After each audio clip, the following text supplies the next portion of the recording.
எல்லாருக்கும் வணக்கம். தங்க மாமி சமையல் சேனல்லேருந்து நான் மாமி பேசுகிறேன்.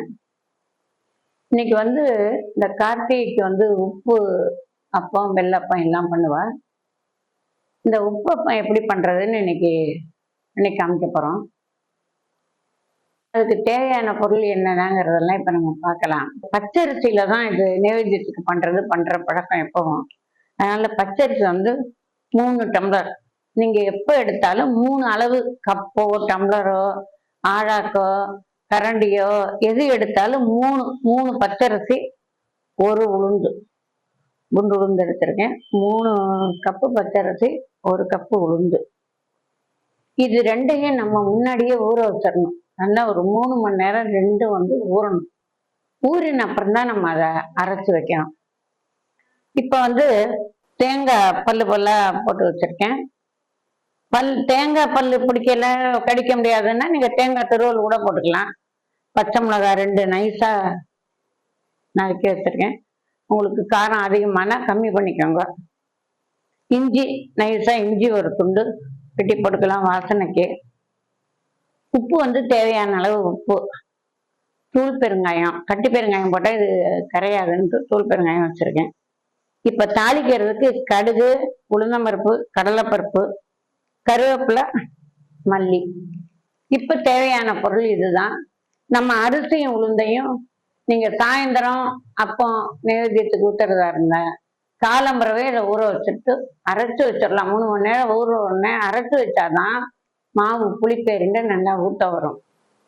இப்ப காலம்பரை 3 மணி நேரம் ஊற வச்சு நான் அரைச்சு வச்சிருக்கேன். இந்த மாவு இங்க பாருங்க எவ்வளவு நைஸா ஊறி அரைச்சிருக்கேன்னு.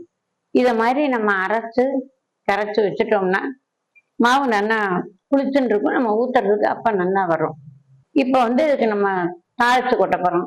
தாளிக்கிறதுக்கு எண்ணெய், நீங்க எந்த எண்ணெய் உபயோகிக்கிறீங்களோ அதை உபயோகப்படுத்திக்கலாம். ரீஃபண்ட் ஆயில், நல்லெண்ணெய், இல்லை கடல் எண்ணெய், ரைஸ் பிராண்ட் ஆயில், உங்களுக்கு எந்த ஆயில் உங்களுக்கு வீட்டுல நீங்க உபயோகப்படுத்துறீங்களோ அந்த எண்ணெயை நீங்க தாளிக்கிறதுக்கும் வச்சுக்கலாம். அப்ப நம்ம சட்டியில ஊத்துறதுக்கும் வச்சுக்கலாம். அது மாதிரி நீங்க உங்களுக்கு எந்த எண்ணெய் பிடிக்குமோ அந்த எண்ணெயை நீங்க வச்சுக்கோங்க. நான் கடலை எண்ணெய் வச்சிருக்கேன். இப்ப இரும்பு கடை வச்சிருக்கேன். இந்த அப்பம் ஊத்துறதுக்கெல்லாம் இரும்பு கடை தான் நமக்கு நல்லா எழும்பி வரும். அதனால இரும்பு கடை வச்சிருக்கேன். நீங்க அந்த குழிப்பணியார சட்டியில ஊத்துறதுனாலும் ஊத்திக்கலாம். இதுல ஊத்தினாலும் எல்லாம் அடர்ந்து பெருசா நல்லா வரும். பணியார சட்டினா பணியாரம் ஊத்துற மாதிரி கூட ஊத்திக்கலாம். உங்களுக்கு எது சௌகரியமோ அதுல நீங்க பண்ணிக்கலாம். இப்ப இதுக்கு நான் தாளிச்சு கொட்டுறேன். கொஞ்சமா எண்ணெய் ஊற்றிருக்கேன். எண்ணெய் சூடாகட்டும். சூடானதும் நம்ம இதுக்கு தாளிச்சுக்கலாம். இப்போ ஒரே ஒரு குட்டி ஸ்பூன் போட்டிருக்கேன். கடுகு நல்லா பொரியணும். இல்லாட்டி பச்சை கடுகா இருந்தால் கசப்படிச்சு போகும். கடுகு நல்லா பொரிஞ்சு வரட்டும்.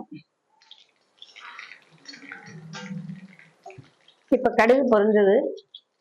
கடலைப்பருப்பு ரொம்ப போட வேண்டாம். இதுக்கெல்லாம் கொஞ்சமா போட்டா போதும். ரொம்ப போட தேவையில்லை. கடலைப்பருப்பு போட்டிருக்கேன். ஒரே 1.5 ஸ்பூன் இதுக்கு உளுந்தம்பருப்பு போடுறேன்.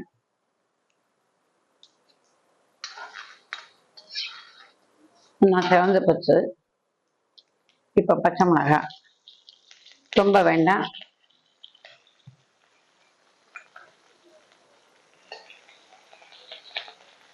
கருவேப்பிலை, இந்த இஞ்சி குத்தி கொண்டு வாசனைக்கு நறுக்கி வச்சிருக்கேன். இந்த இஞ்சியை போடுறேன்.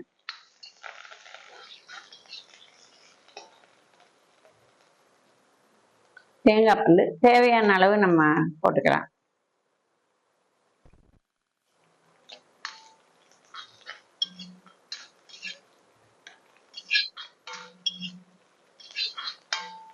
இப்ப இந்த மாவுல இதை நான் தாளிச்சு கொட்டிக்கிறேன்.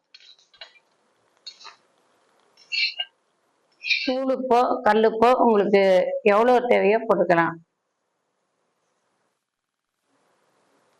நான் ஒரு அளவா தேவையான அளவு போட்டிருக்கேன். பெருங்காயம் அதே மாதிரி ஒரு குட்டி ஸ்பூன்ல தூள் பெருங்காயம் போட்டிருக்கேன். பச்சை கொத்தமல்லி நறுக்கி வச்சிருக்கேன். கொஞ்சோண்டு போடுறேன் அதுல. இப்ப இதை பொரிக்கிறதுக்கு எண்ணெய் இதுல ஊத்துறேன். எண்ணெய் காயறதுக்கு அப்புறம் நம்ம இந்த மாவை சரி பண்ணிக்கலாம்.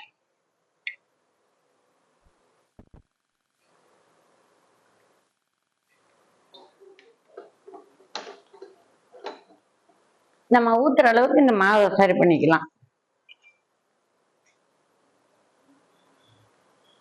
இந்த மாவு வந்து இந்த பதத்துக்கு கரைச்சிருக்கேன். இல்லை உங்களுக்கு நீங்க எடுத்து ஊற்றி பார்த்தாலே தெரியும். இது மாதிரி இருக்கும் மாவு. ரொம்ப கெட்டியா இருந்தா என்ன இருக்காது, தண்ணியா இருந்தா ஓடி போயிடும். இதுதான் கணக்கு. தோசை மாவு பதம்னு ஒரு ஞாபகம் வச்சுக்கோங்க. தோசை மாவு பார்த்து கரைச்சிக்கலாம். இந்த மாதிரி சின்ன கரண்டி எடுத்துக்கலாம். எடுத்தா நம்ம கீழே சொட்டாம ஊற்றிக்கலாம். இப்ப நம்ம இதை அப்பம் ஊத்த போறோம்.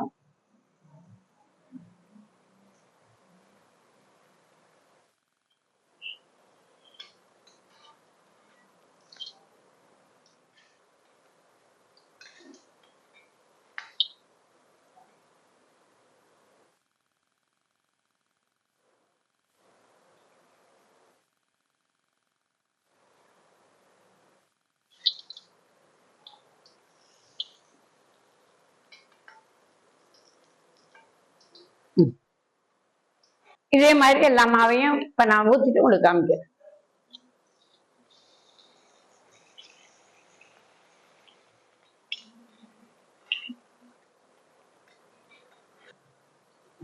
இது உப்பு அப்பம்னு சொல்லலாம், கார அப்பம்னு சொல்லலாம்.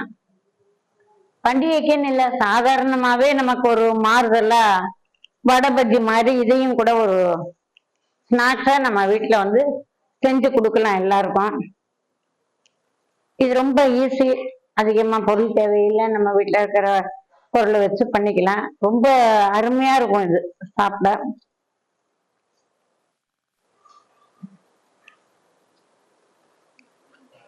மாவு மட்டும் நீங்க ஒரு 2 மணி நேரம் ஊற வச்சு நல்லா மாவு வந்து புளிக்க வைக்கணும். அதுதான். இது பார்க்கவே ரொம்ப அழகா இருக்கும். வாசனை வந்து பெருங்காயம், பச்சை மிளகாய், இஞ்சி எல்லாமே நமக்கு நல்ல பொருளா தான் இது நம்ம போட்டிருக்கோம். ஸ்நாக்ஸா ஒரு நாளைக்கு இதை நீங்க எல்லாம் செஞ்சு பாருங்க. இதே ரொம்ப சாப்பிட ரொம்ப சாப்பிட்டா நல்லா இருக்கும். வயசானவர்களுக்கு எல்லாம் கொடுக்கலாம். இது ஈவினிங் ஸ்நாக்ஸா கொடுக்கலாம். இல்லை அவசரமா நம்ம கெஸ்ட் வர அப்படின்னா நம்ம முன்னாடியே இதை அரைச்சு நீங்க வச்சிருந்து கூட உடனே பண்ணி கொடுத்துடலாம். ரொம்ப அருமையான ஸ்நாக்ஸ் இது. அருமையான நைவேத்தியத்துக்கும் பண்ணிக்கலாம். உங்களுக்கு இந்த பண்டிகை காலங்களையும் பண்ணிக்கலாம். வடை பஜ்ஜி பண்றதுக்கு பதிலாக கூட இதை பண்ணிக்கலாம். இது ஒரு அருமையான ஸ்நாக்ஸு. நீங்க எல்லாரும் வீட்டில் ஒரு முறை செஞ்சு பார்த்துட்டு கமெண்ட் பாக்ஸில் கமெண்ட் பண்ணுங்க. தங்கமாமி சமையலை சப்ஸ்கிரைப் பண்ணுங்க. மறுபடியும் அடுத்தாப்புல ஒரு நல்ல ரெசிபியோட உங்களை எல்லாரையும் சந்திக்கிறேன். நன்றி, வணக்கம்.